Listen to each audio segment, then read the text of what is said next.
पौलुस रसूल का खत कुलूसियों की कलीसिया के नाम। पहला भाग। पौलुस की जानिब से, जो खुदा की मर्जी से मसीह का रसूल है, और भाई तीमुथियुस की जानिब से मसीह में उन मुक़द्दस और ईमानदार भाइयों के नाम जो कुलूसी में हैं। हमारे बाप खुदा और खुदावंद यीशु मसीह की तरफ से तुम्हें फजल और सलामती हासिल होती रहे। शुक्रगुजारी। हम तुम्हारे हक में हर वक्त दुआ करके अपने खुदावंद यीशु मसीह के बाप यानी खुदा का शुक्र करते हैं, क्योंकि हमने सुना है कि तुम किस तरह मसीह यीशु पर ईमान और सब मुक़द्दसों से मोहब्बत रखते हो, उस उम्मीद की हुई चीज के सबब से जो तुम्हारे वास्ते आसमान पर रखी हुई है, और जिसका जिक्र तुम उस इंजील के कलाम हक के जरिए से सुन चुके हो, जो तुम्हारे पास पहुंची है। वो जिस तरह सारी दुनिया में, उस तरह तुम में भी फल लाती और तरक्की करती है। जिस दिन से तुमने खुदा के फजल की खबर सुनी और उसे सच जाना है, चुनांचे तुमने हमारे प्यारे हम खिदमत अब फराज से ऐसा ही सीखा। वो तुम्हारे वास्ते मसीह का ईमानदार खादिम है। उसी ने तुम्हारी मोहब्बत भी जो रूह में है हम पर जाहिर कर दी है। बस जिस दिन से ये सुना, हम भी तुम्हारे वास्ते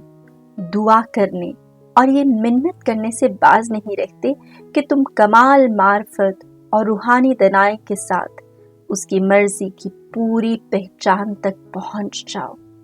ताकि तुम खुदावंद के लायक चाल चलो और सब बातों में उसे खुश करो,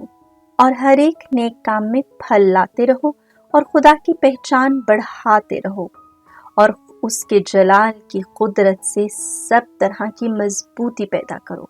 ताकि तुम खुशी के साथ हर सूरत से सब्र और बर्दाश्त कर सको, और बाप का शुक्र करते रहो जिसने तुम्हें इस लायक किया है कि नूर में मुक़द्दसों के साथ मिरास में हिस्सा पाओ। फजीलत मसीह। उसी ने हमें तारीकी के इख्तियार से छुड़ाया है और अपनी मोहब्बत के बेटे की बादशाही में दाखिल किया है, जिसमें हमें मुखलसी यानी गुनाहों की माफ़ी मिली है। वो अनदेखे खुदा की सूरत है और तमाम मखलूकात से पहले मौजूद है, क्योंकि उसी में सब चीज़ें, क्या आसमान में, क्या ज़मीन पर, क्या दीदनी, क्या नादीदनी खल्क की गई हैं।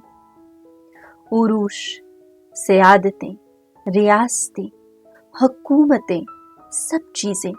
उसी से और उसी के लिए खल्क हुई, और वो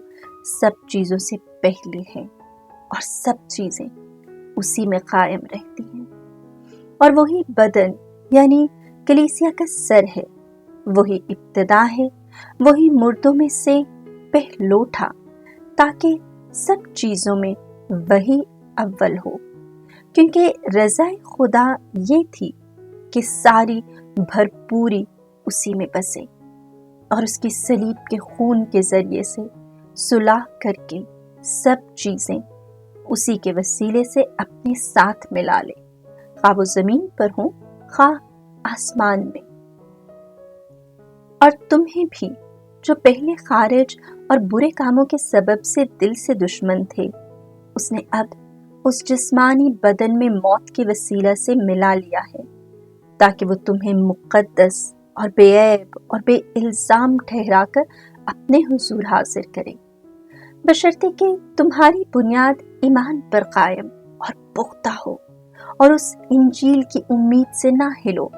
जिसे तुमने सुना है, और जिसकी मुनादी आसमान के नीचे हर मखलूक के लिए की जाती है। और मैं पौलुस उसी का खादिम हुआ हूँ। रिसालते पौलुस। अब मैं उन दुखों के सबब से खुश हूँ जो तुम्हारी खातिर उठाता हूँ, और मसीह की मुसीबतों की कमी को अपने जिस्म में उसके बदन यानी कलीसिया की खातिर पूरा किए देता हूँ, जिसका मैं खुदा की उस मुख्तारी के मुताबिक خادم بنا ہوں جو تمہارے واسطے میرے سپرد ہوئی ہے، تاکہ میں خدا کے کلام کی منادی پوری طرح کروں، یعنی اس بھید کی جو زمانوں اور پشتوں سے پوشیدہ رہا ہے، لیکن اب اس کے ان مقدسوں پر ظاہر ہوا ہے جن پر خدا نے ظاہر کرنا چاہا ہے کہ غیر قوموں کے لیے اس بھید کے جلال کی کیا ہی دولت ہے، اور یہ تم میں مسیح ہے جو جلال کی امید ہے۔ اسی کی منادی کر کے ہم ہر انسان کو نصیحت کرتے اور ہر انسان کو کمال دانائی سے تعلیم دیتے ہیں، تاکہ ہر انسان مسیح میں کامل کر کے پیش کرے، اور جس کے لیے میں اس کی اس قدرت کے موافق جانفشانی سے محنت کرتا ہوں جو مجھ میں زور سے عمل کرتی ہے۔